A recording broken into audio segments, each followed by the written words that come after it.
ನಮಸ್ತೆ ನನ್ನ ಪ್ರಿಯ ಬಂಧುಗಳೇ. ನಾವಿವತ್ತು ಯಾವ ಟಾಪಿಕ್ ಬಗ್ಗೆ ಮಾತಾಡ್ತಾ ಇದ್ದೀವಿ ಅಂದರೆ, ಮನುಷ್ಯನ ಬಟ್ಟೆ ನೋಡಿ ಅಥವಾ ಅವನ ಸಿರಿವಂತಿಕೆ ನೋಡಿ, ಅವನ ಬಣ್ಣ ನೋಡಿ ಒಬ್ಬ ಮನುಷ್ಯನನ್ನು ನಾವು ಅಳಿಬಾರ್ದು. ಈ ಬಟ್ಟೆಯಿಂದ, ಬಣ್ಣದಿಂದ ಮತ್ತು ಈ ಸಿರಿವಂತಿಕೆಯಿಂದ ಅವನ ವ್ಯಕ್ತಿತ್ವ ನಿರ್ಮಾಣವಾಗಿರೋದಿಲ್ಲ. ಹಾಗಾದರೆ ಒಬ್ಬ ಮನುಷ್ಯನ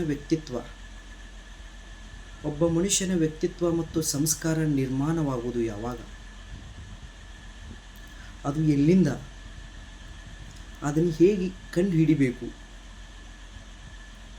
ಅನ್ನೋದರ ಬಗ್ಗೆ ಇವತ್ತು ನಾವು ಚರ್ಚೆ ಮಾಡೋಣ. ನಮಸ್ತೆ ಎಲ್ಲರಿಗೂ. ಕೃಷ್ಣನನ್ನು ನೆನೆಯುತ್ತಾ ಈ ಎಪಿಸೋಡನ್ನು ನಾವು ಶುರು ಮಾಡೋಣ.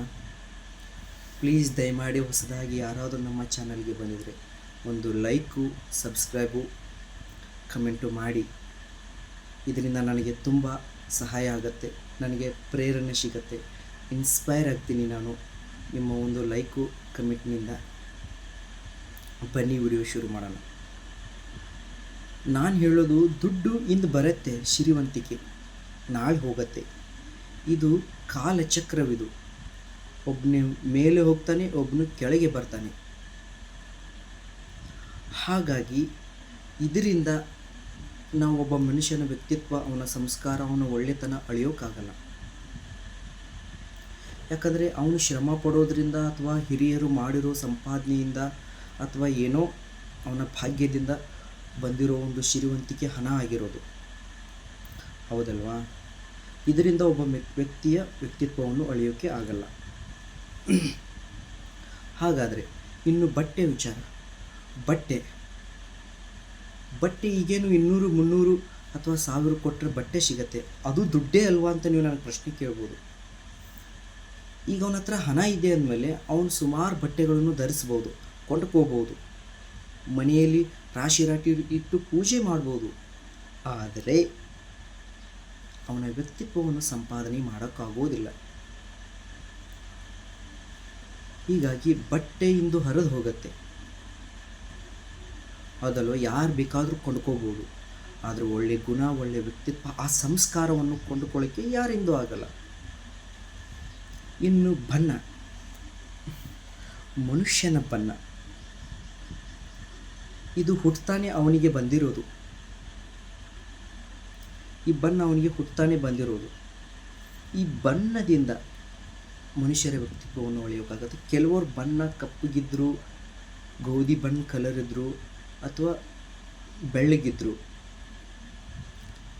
ಇವರಂತ ಭೇದ ಮಾಡ್ತಾ ಇಲ್ಲ ನಾನು.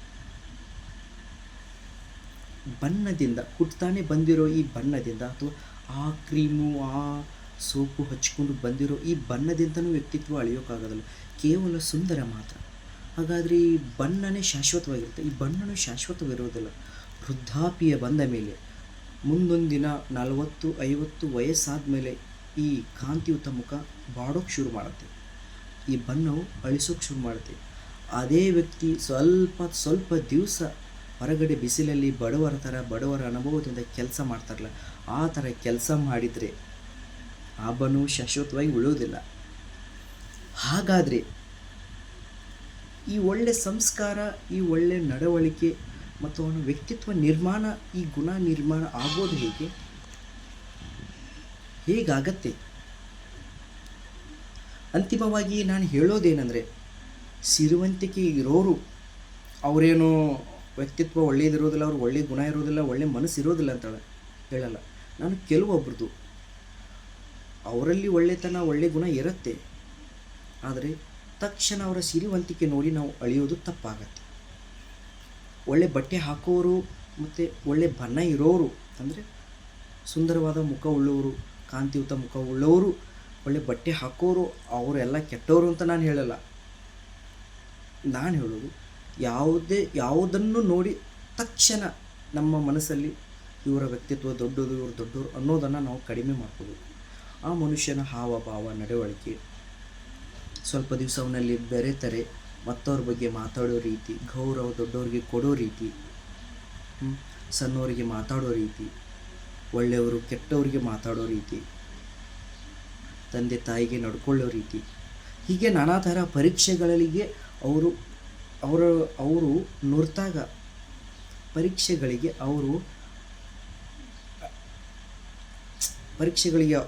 ಅವರು ಅಡ್ಡಿಯಾದಾಗ, ಅಂದರೆ ಪರೀಕ್ಷೆಗಳಿಗೆ ಅವರು ಒಳಗಾದಾಗ ಆವಾಗಲೇ ಗೊತ್ತಾಗೋದು ಅವರು ಏನು ಅಂತ.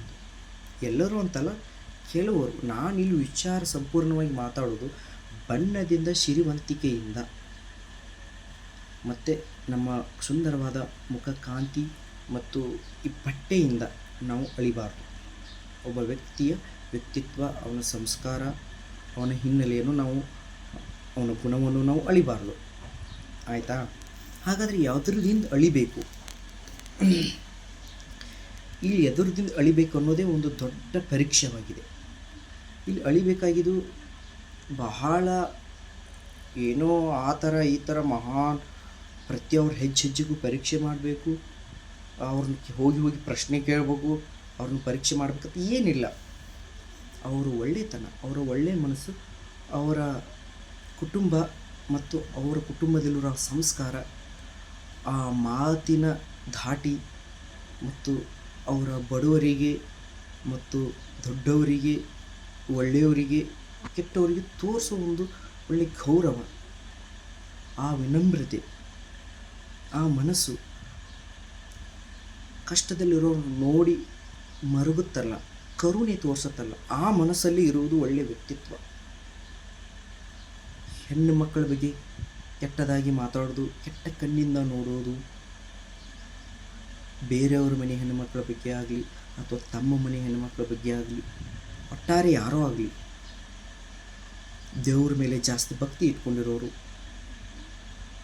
ಇವುಗಳನ್ನೆಲ್ಲ ಪರೀಕ್ಷೆಗೆ ನಾವು ಇಟ್ಟಾಗ ದೊಡ್ಡವ್ರಿಗೆ ಗೌರವ ಕೊಟ್ಟು, ಕೆಟ್ಟವರಿಗೆ ಕರುಣೆಯಿಂದ ಆದಷ್ಟು ಒಳ್ಳೆ ಮಾತು ಹೇಳಿ, ಕೆಟ್ಟವ್ರನ್ನ ಸರಿಪಡಿಸಿ, ಕಷ್ಟದಲ್ಲಿರೋರಿಗೆ ಕರುಣೆ ಪ್ರೀತಿ ತೋರಿಸಿ, ಯಾವ ಹೆಣ್ಣುಮಕ್ಕಳ ಬಗ್ಗೆ ಕೆಟ್ಟದಾಗಿ ಮಾತಾಡಿದ ಎಲ್ಲ ಹೆಣ್ಣುಮಕ್ಕಳಿಗೆ ಗೌರವ ಕೊಡ್ತಾ, ಭಕ್ತಿ, ದೇವರು, ಪುನಸ್ಕಾರ, ಪೂಜೆ ಅಂತ ಮರೆ ಹೋಗೋರು, ತಮ್ಮ ಮನುಷ್ಯನ ಶುದ್ಧವಾಗಿಟ್ಕೋರು, ಒಳ್ಳೆ ಮಾತಾಡೋರು, ಸಂಸ್ಕಾರದಲ್ಲಿ ಸದಾಕಾಲ ಬಾಳುವವರು, ಧರ್ಮದಲ್ಲಿ ಇರುವವರು, ಸತ್ಯವನ್ನೇ ಮಾತಾಡುವವರೇ ಅವ್ರದ್ದು ಒಳ್ಳೆಯ ವ್ಯಕ್ತಿತ್ವ, ಒಳ್ಳೆಯ ಗುಣ, ಒಳ್ಳೆಯ ಮನಸ್ಸು. ನಾವು ಇದನ್ನು ಅರ್ಥ ಮಾಡಿಕೊಂಡು ಈ ಜೀವನದಲ್ಲಿ ಕೆಲವೊಬ್ಬರನ್ನ ಅರ್ಥ ಮಾಡಿಕೊಂಡು ನಮ್ಮ ಜೀವನದಲ್ಲಿ ನಾವು ನಡಿಬೇಕಾಗತ್ತೆ. ಕೇವಲ ಬಣ್ಣ ನೋಡಿ, ಆ ಮುಖದ ಕಲರ್ ನೋಡಿ, ಆ ಸಿರಿವಂತಿಕೆ ನೋಡಿ ನಾವು ಒಬ್ಬರನ್ನ ಯಾರನ್ನೂ ಅಳಿಬಾರ್ದು. ಎಲ್ಲರೂ ಅಂತಲ್ಲ, ಎಲ್ಲರೂ ಕೆಟ್ಟವರು ಅಂತ ಹೇಳೋದಲ್ಲ. ಕೆಲವೊಬ್ಬರು ಕೆಲವೊಂದು ಪರಿಸ್ಥಿತಿಯಲ್ಲಿ ಅವರು ಕೆಟ್ಟವರೇ ಆಗ್ತಾರೆ, ಮುಂದೆ ಒಳ್ಳೆಯವರು ಆಗ್ಬೋದು. ಆದಷ್ಟು ನಮ್ಮ ಕಡೆಯಿಂದ ನೀವು ಕೆಟ್ಟವ್ರಂತ ಹೇಳಿ ಅವ್ರಿಗೆ ನೀವು ಕೆಟ್ಟವರು, ನೀನು ತಿದ್ಕೋ ಅಂತ ಹೇಳೋದಲ್ಲ. ಆದಷ್ಟು ನೀನು ಮಾಡ್ತಾ ಇರೋ ತಪ್ಪಪ್ಪ, ಈ ಥರ ಮಾಡು ಒಳ್ಳೇದಾಗ್ತದೆ ಹೇಳಿ. ಕೇಳಿಲ್ವಾ? ಆಯ್ತಪ್ಪ, ಚೆನ್ನಾಗಿರು ಅಂತ ಹೇಳಿ ನಮ್ಮ ಕೆಲಸ ನಾವು ಮಾಡಬೇಕು. ಹಾಗಾಗಿ ಬಣ್ಣ, ಸಿರಿವಂತಿಕೆ, ಬಟ್ಟೆಯಿಂದ ಯಾರೊಬ್ಬ ವ್ಯಕ್ತಿತ್ವವನ್ನು ಮತ್ತು ಯಾರೊಬ್ಬರ ಗುಣವನ್ನು ನಾವು ಅಳಿಬಾರ್ದು. ಏನಾದರೂ ಅಳಿದರೆ ಅವರ ಮನಸ್ಸು, ಅವರಲ್ಲಿರೋ ಒಳ್ಳೆಯ ಗುಣ, ಸಂಸ್ಕಾರ, ವ್ಯಕ್ತಿತ್ವದಿಂದ ಅವರಲ್ಲಿರೋ ಕರುಣೆಯ ಪ್ರೀತಿ, ಸಹನೆ, ಆ ಮಾತು, ಒಳ್ಳೆಯ ಮಾತಿನ ಧಾಟಿಯಿಂದ ಒಬ್ಬ ವ್ಯಕ್ತಿಯನ್ನು ಅಳಿಬೇಕಾಗತ್ತೆ. ಇದೇ ಜೀವನದ ಸತ್ಯ. ಮತ್ತೆ ಸಿಗೋಣ ಮುಂದಿನ ವಿಡಿಯೋದಲ್ಲಿ. ಹರೇ ಕೃಷ್ಣ.